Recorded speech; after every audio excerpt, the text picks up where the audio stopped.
It was a beautiful day in San Diego, and I was walking into a conference early in the morning with my boss, who I really didn't know that well. I was probably still in my first year of employment. And he turned to me and he said, "Craig, remember about 6 months ago when we were in that person's office and you did this thing? I really questioned your ethics in that moment, and I really want to know you're never going to do something like that again." Welcome to Executive Evolution. I have over 25 years of leadership experience in corporate America. I learned a lot of lessons the hard way, and I created this podcast so that you won't have to. You know, there's a lot to be said for giving feedback. I think it's really important to give our employees feedback. But what's even more important is to give our feedback, positive and negative, in the moment. The mistake my boss made there was not in providing me with feedback about something he was concerned about with my performance. The mistake was waiting 6 months to do it. In my head, I'm saying to myself, well, I said a lot to myself in that moment, but what I will say for now is that he held on for 6 months that he thought one of his employees was an unethical opportunist. And that really upset me because, you know, I had come into this organization, the guy who hired me got fired, and I started reporting to this guy, and he just kind of dropped this scud on me 6 months after it happened. You know, in some ways he carried the weight of that for 6 months, but it was really unfair to me. So one of the things that is really important for us in giving feedback is to make sure it happens quickly. And that's just one of the points that comes up today in my interview with Dr. Lani Jones. Lani is the owner and founder of HBL Advisory Group. She's a coach like myself. We've known each other for a few years, and she's got some great lessons. So let's jump right in to share the story of her executive evolution. Lani, welcome to the Executive Evolution Podcast. I'm so glad you could be here today. Hey, Craig. Thanks for having me. I'm excited for our conversation. Oh, so am I. So am I. It's always fun to connect with people and go through this podcast. So we will dive in. Are you ready for the lightning round? I am. I'm very excited for this lightning round. All right, let's jump right in. All right, quick one. Number one, what is the best leadership book you have ever read? All right. I don't know if this falls under ever because there's a lot of really great books out there. Sure. But I'd say one at the top of my list right now is called Necessary Endings by Dr. Henry Cloud. I am in the middle of reading that book right now. No That's way. A good book. Yes, I'm like halfway through it. Go check out my Goodreads. I'm like halfway through it. Yeah. What do you like about it? What do you think? What jumps out for you? So one, Dr. Cloud is a clinical psychologist in the leadership space, much like myself. And so with that book, so oftentimes we talk about go do X, Y, and Z. It's all about the more of what I need to start, need to keep doing, where this kind of flips it on its head. And it's like, no, actually, what do you need to stop doing? Like, what do you need to say the hard goodbyes to, be it an employee, be it a project, especially on projects, that whole sunk cost in a business is real of our time, our resources, our finances. We just put 100,000 into this. Like, we got to keep going. But then when do you finally need to say, no, we need to step away? And that's actually the harder thing.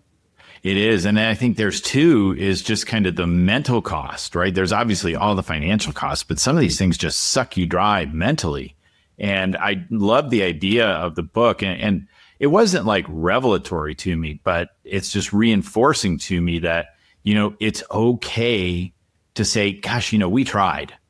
And this is sucking too much resource, be it mental, physical, financial, whatever those are.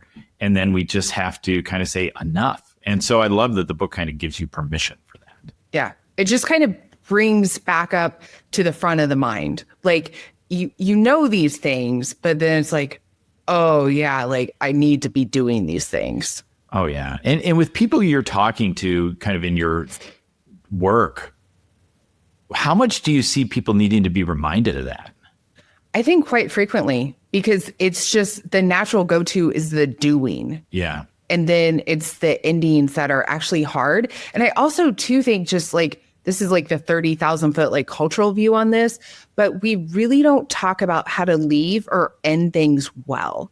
And so if someone's generally leaving a job or leaving a position, or especially if they're at like what people consider the peak of their career or at the top, they're like, you're leaving now, or you're selling this business now, or why are you walking away, or you're leaving so much on the table, versus the just because we're walking away doesn't mean that's a bad thing. And so I think we really need to change that narrative of walking away can be a positive. It's not necessarily a negative association. Yeah. And I think too, sometimes we have to think about as we're going through, like you're in a leadership role in an organization, there may be you take it as far as you can take it. And one of my favorite quotes is from one of the Nolan Batman movies where it's like you either die a hero or live long enough to become the villain. And I see a lot of leaders coming up through my career who became the villain because they took it to here and then it needed to go here, but it wasn't something they wanted to do or had the skill set to do or were encouraged to do by board or board of directors or whatever. And then it just starts grating on everybody. And you would have been better to just leave in your moment. Oh my gosh, that Batman quote is so perfect for that. Like, I'm going to start using that. That was brilliant. Yes. Oh, it's probably one of my favorite all-time quotes that I use a lot. So cool. That's great. All right. Well, and you can't say Batman to this one now. Who is your leadership crush? Once again, I have multiples, but one of them I'd say is Liz Forkin Bohannon. And so if your listeners aren't familiar with her, she was the original founder, CEO of Seiko Designs, which was based out of Uganda a few years ago. They merged with Noonday Collective. But what I really respect about Liz and her work is she is very much, how do we use capitalism for good? And how do we use it to be impactful in our spheres of influence? How do we set up sustainability, community, authenticity? And so just as she's led her own businesses, been a founder, I really respect the manner in which she's doing it. Yeah. Yeah. And it's such an interesting thing because we do have kind of capitalism gets a bad rap. But sometimes it's the human element that we kind of let fall out of things that we realize there's humans behind these decisions, whether that's laying people off or how we hire or how we treat our customers. There's something to be said. I mean, look, there's nothing nice about laying people off for the most part. However, you can treat them well when you do it, right? And I see so many leaders who do a tear right that, I'll never forget the person who's like, just walks in the room, drops the bomb and leaves as everybody sits there and has to process it. And that was just easy for you, man. And so there's a human element to it that I think that can really bring a lot of that forth if we really start to think about it. And here's a little tidbit of life advice for your listeners. If your secret crush puts out on social media somewhere, hey, if you've been following me and you want to be friends in real life, meet me in this foreign country, just say yes to it. Don't overthink it. Don't talk yourself out of it. Just do it. Because I did that with Liz about a year ago, showed up in Guatemala with her, had no idea what I was doing or why I was there. And it was a great yes. So. Whoa. So, all right. So since you went there, what was like the big impactful takeaway from that? Like what was like the real person behind the author? So there's that old adage of like, don't meet your heroes because you'll be disappointed. Fortunately, with Liz, it was not a disappointment. What you see in the public is what you get privately. And she was just very generous with her expertise, and that just boldness and saying yes led to a lot of other yeses. And so it was a good leap. Yeah, that's awesome. Because I know you a bit outside the podcast, and I know you are a person who's willing to take those leaps. And it seems like they pay off like left and right every time you do it. Yeah. And some of it is a numbers game. Sometimes you fall hard and you fall flat and then you're like, oops, that didn't actually work out. But the no risk, no reward really does hold true. And so, yeah, if you want the big things, you got to be willing to take the big risks. That's right. Yeah, love it. All right. Last question. In 10 words or less, how do you define leadership? Influence with purpose and direction and service to others. I love it. Influence with purpose and direction and service to others. How does that show up, do you see, in a lot of leaders as you think about like your leadership crush or some of the things you see out there? How do you see people exemplifying that in their leadership? I think it goes back to that broader picture of regardless of like what industry you're in, or if you're at mid-management level and you have a team under you, or you're at the CEO at the top, like really, how are you serving others? Like your employees do impact the bottom line. And so it's not just all this corporate fluff of work-life balance or, give them some party and thank them for their good work one time every year, but really, why are you showing up? Are you giving them clarity? Are not being a micromanager, but are you setting the clear expectations? Is their work purposeful? Because we know just that whole concept of someone feeling purposeful in their work is going to impact their productivity, is going to impact how they show up, how long they stay with a company. And so how are you serving at whatever level of leadership you're in? Yeah, it kind of goes back to what you were talking about before about just the humanity and the capitalism, right? Is, there's your company will get big enough that you don't know everybody's names, but it doesn't mean you can't interact with people as you run into them. It doesn't mean you can't do everything you can to educate them on what's going on with the business and help them see why their job's important. And sometimes I think we lose that, especially as businesses really scale. And, now I can't touch everybody. How do I continue to do that? And that's something I see a lot with people I work with kind of in the, small business, 1 to 2 million that are trying to get to 5, right? That's tough because the stuff that made you successful, if you knew everything that was going on, doesn't work as you scale. So how do you keep that human touch? How do you build systems so you can still have it and still feel like you're influencing people, even if it's indirectly? All right. So let's go back into your past. We don't have to do deep dark past. Let's just go back as far back as you can think is relevant to your first leadership role. When was the first time you saw yourself leading a team, a group, a business? So doing a doctorate, I spent about the first decade of my adulthood in school. And so didn't get my first real grown-up job till like late 20s, so to speak, but found myself in corporate healthcare. I was in a hospital setting, also clinical faculty in a school of medicine. And so plenty of senior, way more experienced experts in their field around me. And one of my first tasks I kind of started undertaking was training up our interpreters. So in the clinical psych realm, a lot of our appointments were like multiple hours long. Some of them were full days. So a family could be there anywhere from like 3 to 8 hours. And so we had a need of our interpreters to be very specific, very in depth. There was information that we were trying to get. There were cultural barriers. And so it came to light, like if we actually train them up in our knowledge and like what our end goal is, like it's going to go better for everyone. And so somehow I found myself kind of in the hot seat leading this. And so there was definitely a lot of insecurity, like, oh, I'm just junior faculty and what do I know? And they've been here for 20 years and shouldn't I just defer to them based on timing alone and things like that? And so I'd say 2 of my big takeaways I really learned from that. One is just claiming your agency. Because yes, I was a junior faculty. I didn't have all the titles at that time, but I did have a level of expertise. I did have an experience that had got me in that job and got me that position. And I see this so often with leaders, even some founders. Sometimes I just have to remind them, like, you're the founder and CEO. Like, if this is not going in the direction you want, like, you can turn the ship here. And they're kind of like, oh, I can, can't I? Like, I feel like that is something a lot of leaders need at some point, like outside the obvious responsibility or level of influence they do have, just that reminder of, you do have agency here. And so that's one of those themes I've taken with me at each area of, okay, we're always going to have those business things that feel so out of our control, or there's external forces.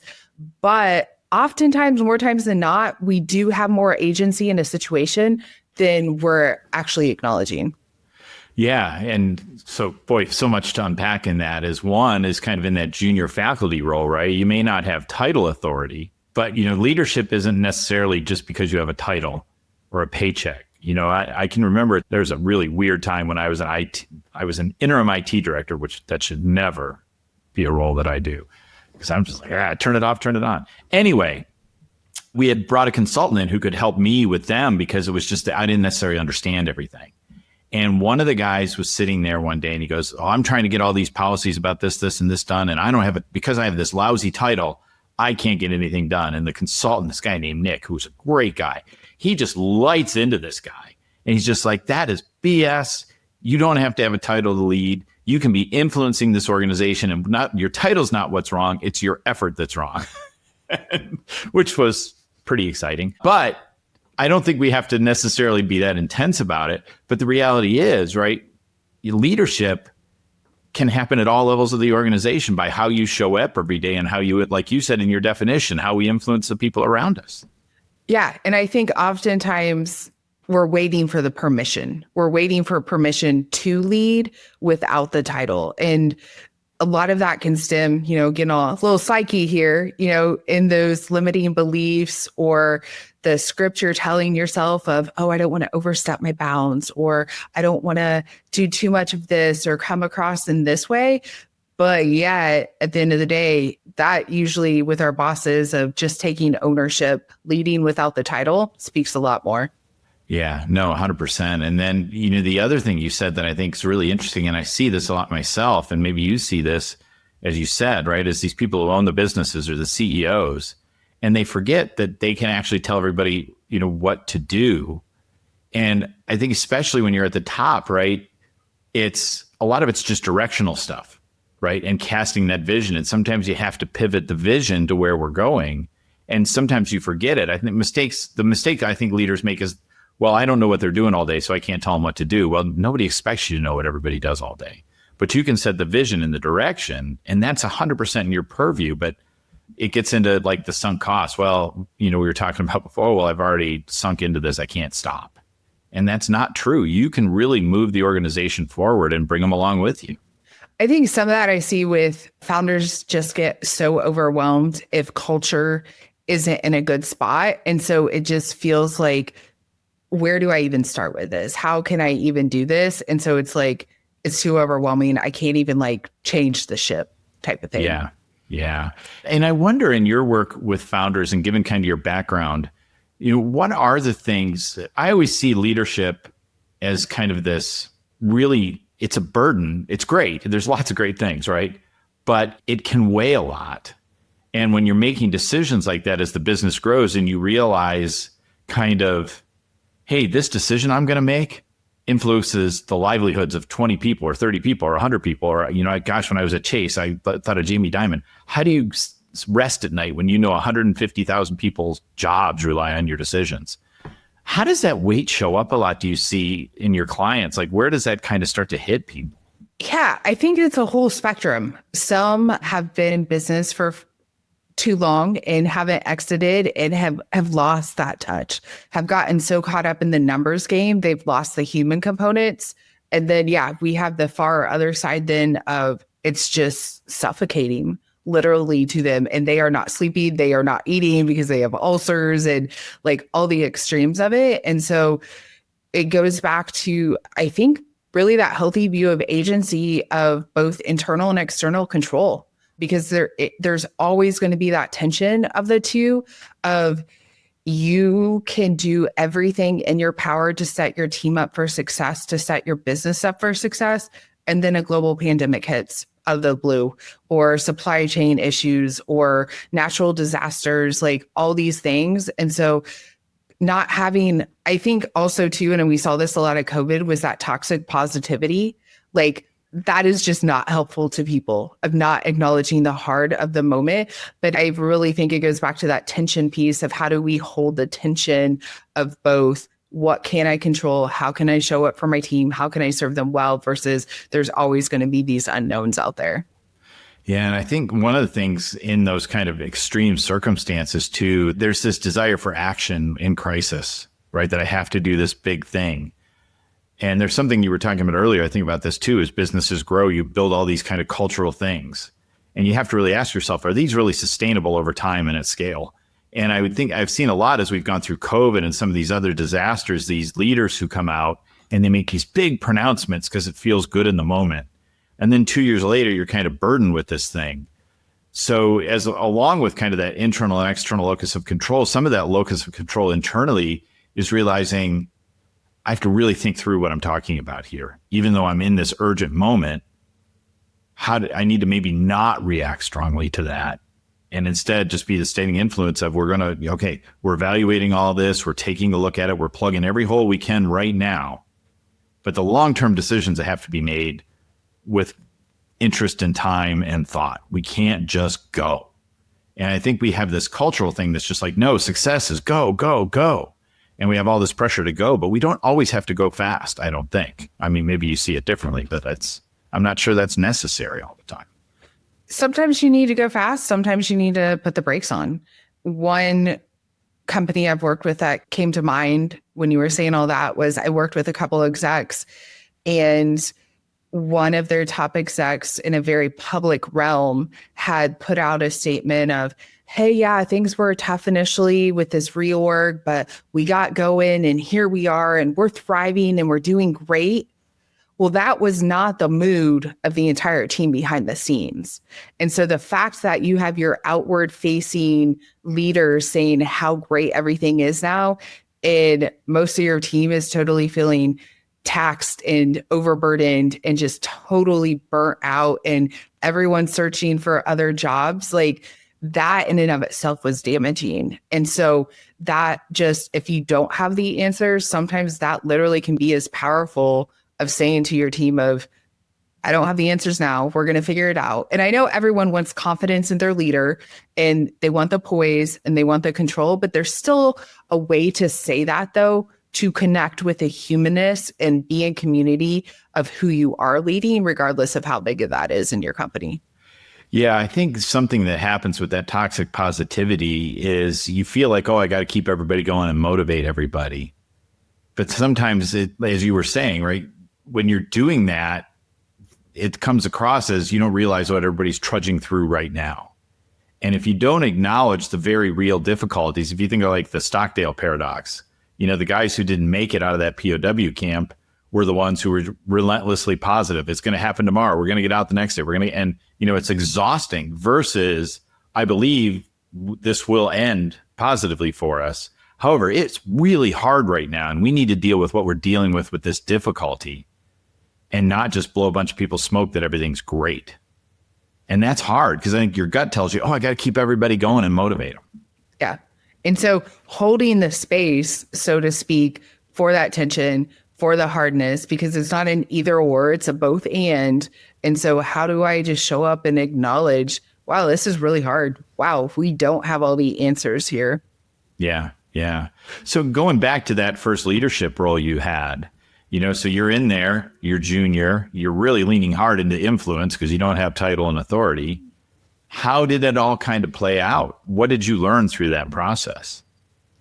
I'd say agency as well as communication. Those were the two big learning lessons. And I think communication especially is like a lifelong learning of a leader because the rooms you're speaking to, who you're speaking to, cultural considerations, even generationally now, how we're seeing that play out in the workforce really shapes it. And so definitely not taking enough ownership in the beginning was hard, and not seeing results, and like, why aren't people responding? Why aren't we getting the ball rolling? Why aren't things getting done? Because I was too hesitant and I was holding back in that realm too. Or I thought I was communicating clearly, but I was totally not. Like, they weren't privy to the entire conversations that were going on in my head. And then when I was, sharing in emails or whatever other methods of communication. And so there was a lot of starting and stopping. And eventually we were okay. We got the ball rolling, but things could have gone better, more smoothly in the beginning if I had showed up with a little more confidence, a little more structure, a little more ownership of here's where we're going, because they needed a leader, but I was a little too hesitant to lead in that realm. Yeah. What do you think was holding you back? Was it the title thing? Was it the age thing? What was kind of getting in your way of fully leaning in? I think a little bit was the title, the age, deferring too much to supposed experts around me type of thing, and not just claiming, okay, like I am training these individuals. I am the one who has the experts. They are experts in their field. They're experts in mine. I'd say that is another theme for my leadership of I'm too quick to defer to others or to their perceived expertise versus just claiming my own and continuing to move forward with that. Yeah. And what finally pushed you through to that in that experience? Like what kind of got you over that hump where you're like, no, I can communicate more effectively. I can make these decisions. What really changed in you that got you able to do that? It was actually a rather challenging conversation with one of my bosses because in the whole corporate, like there's multiple bosses and levels and your boss has bosses. And it was on a different topic. But at one point she just stopped and looked at me. She's like, you have a doctorate, you have a level of expertise, you need to start owning it. And it was just pretty crystal clear, cut and dry, like, I don't want to have this conversation again. I don't want you to be in my office. So go figure it out. That's great, though. I mean, how did that feel in the moment? Do you remember? Oh, I was like probably shrinking back and was like, oh no, I'm in trouble and I didn't do my job well and being a perfectionist and type A. I was like, man, I screwed up. But no, it was really just an uncomfortable learning opportunity. But looking back, I'm grateful for it now. And it stood with me and it was definitely a growth time. Yeah, that's really a lot of times in leadership that as we evolve, sometimes it's that tough, hard conversation. I don't know if it's tough love or it's just somebody who's willing to like speak truth at us, give us a little compassion, but also give us a little kick to say, look, this is, and some of it, I think about as you talk about that, like the imposter syndrome, right? That's all in you. There's no external evidence of this insecurity that you feel. It's just you. But that doesn't make it necessarily easy to kick yourself out. Right? It's just kind of there all the time. Yeah. And I feel like imposter syndrome has gotten a bad rap. Like I've seen so many headlines or talks or trainings on like, let's get rid of it. And I don't think it's necessarily that we need to get rid of it. We just need to reframe it because a lot of people go through it and it's a natural just growing and learning process as you're coming into things. I know even like as a psychologist, like, okay, it took like a decade of training. But one day I had to have everyone signing off on my work I was doing. And then I went to bed and woke up the next morning and no one had to sign off. And I was, deemed competent and I was licensed. And it's like, all I did was sleep in that time frame, And so there are like these weird transitions of all of a sudden you're deemed competent when you just weren't a few hours before and just starting to own that and knowing, okay, everyone's got to grow. Everyone's got to learn. And so feeling like I'm a little bit of an imposter here. Okay, I don't think that's all negative. I think that's just part of the learning growth process. Yeah. And we shouldn't broadly generalize, but I'm not convinced not everybody deals with this. I think some people have better coping mechanisms naturally with it, but I think it never does go away. It just shifts. I think of imposter syndrome as like whack-a-mole. You finally get over it over here, and then you move into some new scenario that you've never done before or a new job or something else. And it's like right back there again. And it just constantly is, it will show up and hopefully over time you learn better how to manage it. But I sometimes wonder, there's positive ways and negative ways to cope with it, right? One way, you can turn into a real jerk to offset your own insecurity. And I can think of people in my career that were like that. And then other people who chose to learn and grow, become better leaders as a result. So it's really, imposter syndrome to me is just, it's so endemic because I think there's just so many things in our head that tell us, you're not good enough, you're not strong enough. Or it could just be, that's how I was raised and I'm a train wreck. I'm not really sure which one it is. It could just be my own deep-rooted pathologies and psychologies. I don't know. So when you think about that early experience and the work you're doing now, what takeaways did you have from that you're able to do both as you're kind of leading officially and unofficially now and coaching other people in how they can lead? What are some of the big lessons that have helped you with your coaching now and your leading now? Yeah, I think just removing a lot of the stigma from that growth process, and probably part of being a psychologist, like you throughout your training in grad school, you get so many evaluations. When you're first starting out, there's always someone behind the one-way mirror. And so it is evaluation, like almost overkill sometimes. When I was on internship, just by a varying array of circumstances, I had 5 supervisors. And so that was trying to please 5 people who we were doing, qualitative work that there wasn't always a black or white answer to. And so I think I was kind of forced in my 20s to really get okay giving and receiving feedback and constructive feedback, and also learning to take it for what it was, that even if that was a boss or someone with way more expertise, it was still an opinion. And so take the good that you could from it, learn from it, grow from it, and then move on. And so with a lot of these leaders, like there's still a lot of discomfort with receiving feedback or even knowing how to give that to their teams constructively or a way that's actually fruitful and helpful. And so we talk a lot about, just sitting with that feedback feast, even like in our coaching sessions and whatnot too. And a lot of founders and CEOs, if it's not just a disgruntled employee, a lot of time you aren't getting constructive feedback from peers. You don't have very many people at the same level as you. And so kind of tying into that imposter and syndrome, like, what are those limiting beliefs? What is the narrative you're telling your story about the situation? And just unpacking some of those layers of how are you being your own worst enemy? Like, how are you constructing a glass ceiling for yourself, so to speak? Yeah, or even a glass floor. I think, one of the things is hard. I think a lot of leaders struggle with this is to try and get their people to give them honest feedback. Everybody wants to kind of blow smoke. And it's like, no, if you see me doing something stupid, don't hang me out to dry. Tell me I'm being stupid. And it's really hard, I think, to build that in a leadership team until they learn to trust you. And then how you handle that because to your point, how do you handle that feedback when it comes? Do you get super defensive? Do you kind of deflect? Or do you say, wow, say more about that because I really want to understand? And it can be trying to train your team or get them to trust you to give you that feedback is huge, because otherwise you don't have a lot of feedback because everyone's just kind of kowtowing to you as the leader, and it's not good. It blows you out of proportion, I think. Mm-hmm. Are you familiar with the book, The 1 Minute Manager? It's been a minute, but yes. Okay.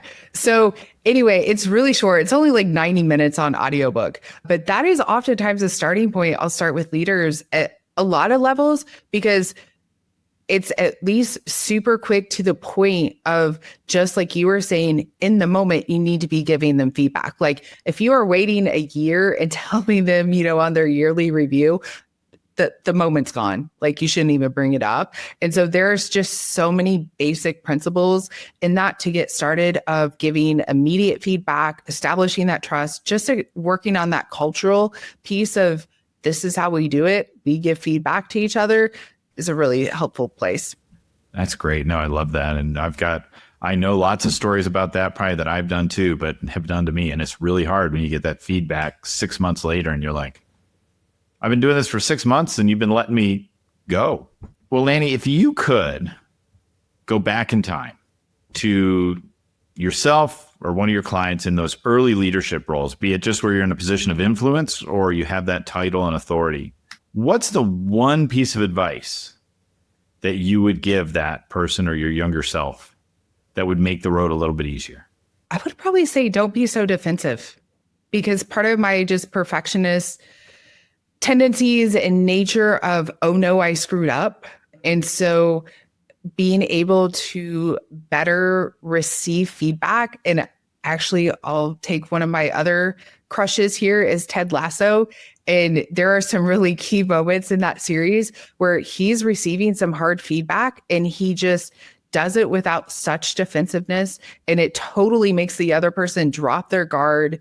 It creates more trust. And so I would tell my younger self of just, okay, take it.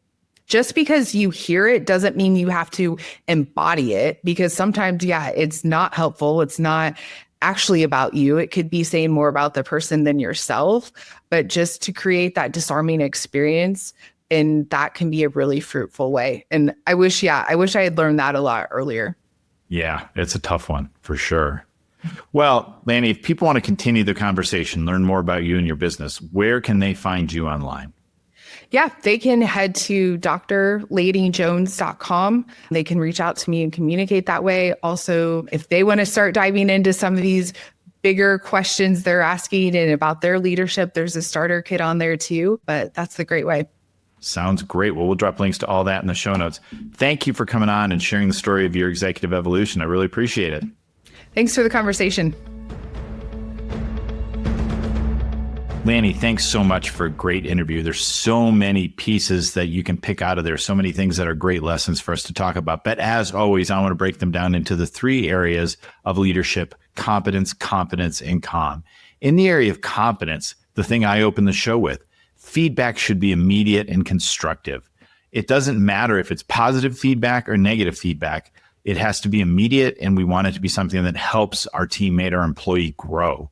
So make sure that you're not waiting to give feedback. It's an area of confidence and really your own inner self as a great leader to do that quickly and timely. 2, in the area of confidence, Lani defined leadership as influence and purpose in service of others. Nowhere in there does it say with a title. Confidence in your leadership is knowing that you can lead and influence people without even having a title that kind of forces them to follow your way. In fact, it's probably more effective. And if you can figure out how to influence before you have the title, you will be a better leader for it. So never mistake, as she told us in her story, that you had to necessarily have the title to influence a group and to lead a group. You can do a lot of that leadership by how you show up. An important lesson for all of us. And then finally, in the area of calm, kind of turning around the feedback discussion. As a boss, it's really sometimes hard to get feedback because not everybody wants to share things with you. Think about the emperor who has no clothes. But one of the ways that we can really help our teammates give us feedback is to take that feedback in with an open heart. Look at it from ourselves as an opportunity for us to grow, for us to develop, for us to become better at what we're doing. And that's really an area where we can keep calm instead of getting defensive and tied up and angry when somebody has some feedback for us. Really take it as an open opportunity for you to become a better leader. Remember, you can go from being an accidental leader to the greatest leader of all time. All it takes is developing your competence, confidence, and calm. We'll see you next time on Executive Evolution.